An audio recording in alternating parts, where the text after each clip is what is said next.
Eh bien bonjour à tous et à toutes, c'est Opium. Aujourd'hui on se retrouve pour une nouvelle vidéo sur la chaîne de la Azro Clan. Aujourd'hui on se retrouve pour la vidéo recrutement challenge de la Azro Clan. Avant que ce recrutement challenge ne commence, je voulais vous remercier pour la première vidéo qui a été bien accueillie, que ce soit que vous m'ayez fait des compliments en DM ou alors sur la vidéo elle-même. Je voulais vous remercier et vraiment j'espère que c'est le début d'une longue aventure et d'une aventure assez sérieuse comparée aux autres Azro Clan. Alors, on va commencer ce recrutement challenge en détaillant, enfin en précisant quelques petites règles avant de pouvoir vous attribuer les différents rôles que je vais vous énoncer juste après. Alors déjà, on souhaite que ce recrutement se passe dans des conditions professionnelles pour ne pas faire comme les anciens Azro Clan, c'est-à-dire faire un peu du je mélange un peu ça partout. Vraiment, il nous faut de la précision, donc du professionnalisme.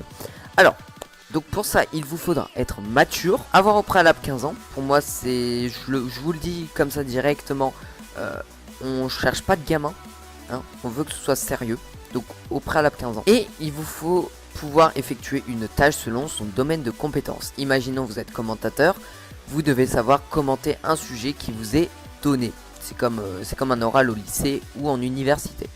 Alors, on va tout de suite démarrer avec les commentateurs. Alors, les commentateurs, il vous faudra avoir un bon micro. Alors, pour moi, c'est un peu essentiel parce que si vous n'avez pas de bon micro, bah, comment on peut faire? Et surtout, si vous n'avez pas de bon micro, la vidéo sera pas agréable à écouter. Enfin, le monteur sera obligé de faire des cuts, tout ça, donc ça va être un petit peu chiant. Donc, on vous conseille d'avoir un bon micro, c'est essentiel.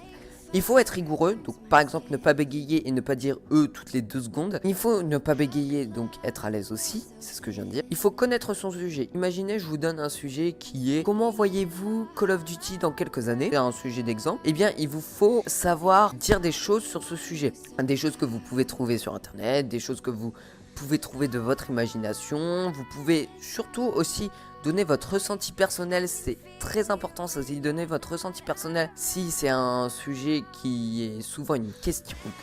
Donc par exemple, comment voyez-vous Call of Duty dans quelques années? Vous pouvez donner votre opinion personnelle, voilà.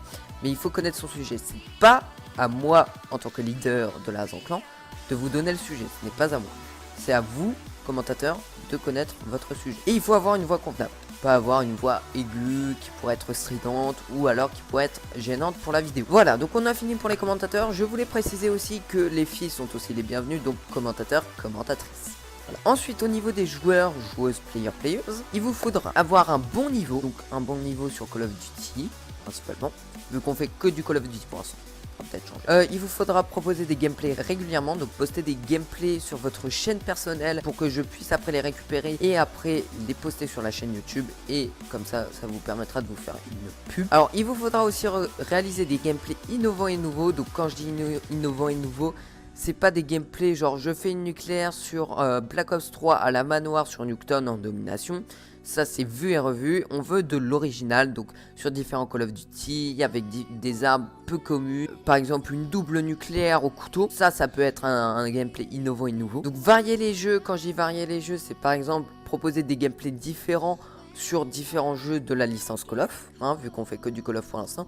Donc par exemple, quand je dis ça, c'est faire un gameplay World War 2 sur Black Ops 3, sur Black Ops 1, Modern Warfare, enfin voilà, vous m'avez compris, je vais pas aller plus loin. Pour être streamer, il vous faudra donc posséder une bonne connexion, ça c'est primordial, parce que si vous n'avez pas de bonne connexion, vous pouvez pas streamer, pas mal embêtant. Il vous faut aussi un bon micro, comme les vidéos. Aussi une caméra, mais ça c'est facultatif, donc si vous possédez une caméra, c'est encore mieux.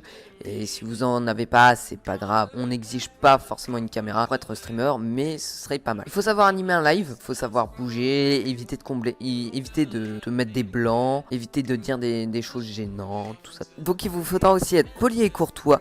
Donc ne pas lâcher des insultes à tout va, ne pas se prendre la tête avec des viewers. Après ça me revient sur la tronche, hein, déjà de 1, et de 2 ça donne une mauvaise image à la team. Et il faut varier les Call of. Maintenant on passe aux youtubeurs, youtubeuses. Alors pour devenir youtubeur, il vous faudra avoir une chaîne propre. Alors quand je dis une chaîne propre, je parle du design, donc avoir une belle bannière, de belles miniatures, des beaux titres, voilà, une chaîne qui donne envie de cliquer, de s'abonner. Il faut avoir au minimum 200 abonnés, c'est ce qui est requis. Il faut faire ses vues. Par exemple, si vous avez une chaîne de, je sais pas moi, 3000 abonnés et que vous faites 30 vues, voilà, ça nous intéressera pas. Et il faut être actif aussi sur sa chaîne YouTube pour proposer des gameplays régulièrement. Et il faut faire du Call of Duty. Ensuite, pour les graphistes, alors pour devenir graphiste, il vous faudra réaliser des beaux designs. C'est moi qui jugera des beaux designs. Alors pour ceux qui ne savent pas ce que c'est Carbon Main, c'est un site web qui vous permet de poster vos créations sur internet et c'est totalement gratuit. Donc je vous conseille de vous faire un Carbon Main. Je vous mettrai le lien du site en description pour ceux qui souhaitent devenir graphiste dans la Hasbro Club. Il faut être pro, voilà. Il faut être professionnel, il faut être efficace. Et dernier petit point que je n'ai pas précisé, il faut être gratuit. Alors quand je dis gratuit, en fait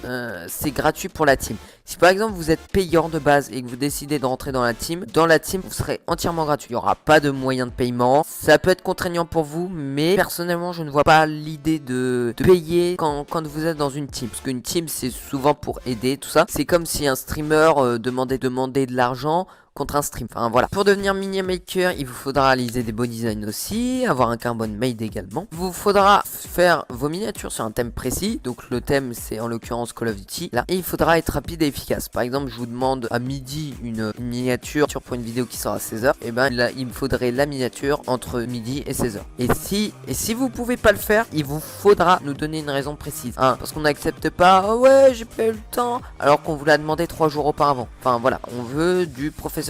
C'est comme ça. Donc voilà pour les mini makers. Et les mini makers c'est pareil que les graphistes hein, au niveau de la paye.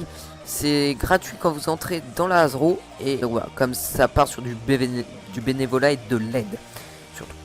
Ensuite, community manager. Pour devenir community manager, alors on n'en a pas trop besoin pour l'instant, mais ce serait pas mal d'en avoir un en réserve. Comme ça au moins si notre communauté grandit, on pourra avoir besoin d'un community manager. Donc pour devenir SEM, il vous faudra être poli, courtois, respectueux, hein, parce que sur Twitter on n'acceptera pas des tweets racistes, homophobes, xénophobes, tout ça qui promulgue la haine. Enfin voilà, il faut avoir de l'expérience dans le domaine aussi, parce qu'on veut pas des gamins non plus qui arrivent, qui disent oui on veut faire community manager et puis qu'au final te détruisent ton compte Twitter ou Insta. Et il vous faudra être mature. Et pour finir, web designer. Alors pour être web designer, on n'en a besoin que d'un. C'est comme community manager, on n'en a besoin que d'un. Alors pour devenir web designer, il vous faudra être expérimenté dans le domaine, donc avoir déjà été web designer. Il faut manier le CSS et le HTML, c'est les codes de base pour créer un site web. Il faut savoir arranger un site web, voilà, donc l'interface, le design, tout ça, tout ça. Il faut savoir être codeur, surtout il faut être codeur en fait, voilà. Donc ça regroupe un peu tous ces domaines. Et bien voilà, j'en ai fini pour cette vidéo, merci de l'avoir suivi. Si vous avez des questions, n'hésitez pas à les poser en DM ou à les poser sur mon Discord qui s'affiche juste à votre écran et en description. Aussi, un thread est disponible dans la description. C'est un thread Twitter où se regroupent vraiment toutes les conditions si vous n'êtes pas sûr et que vous voulez pas repasser 20 000 fois sur la vidéo. Ce thread est disponible dans la description. N'hésitez pas à aller le consulter, c'est sur le Twitter de la Hasbro Clan. Je vous remercie de votre attention, merci de nous avoir suivis, merci d'avoir regardé cette vidéo. Je vous dis à la prochaine et puis à très bientôt. Salut à tous.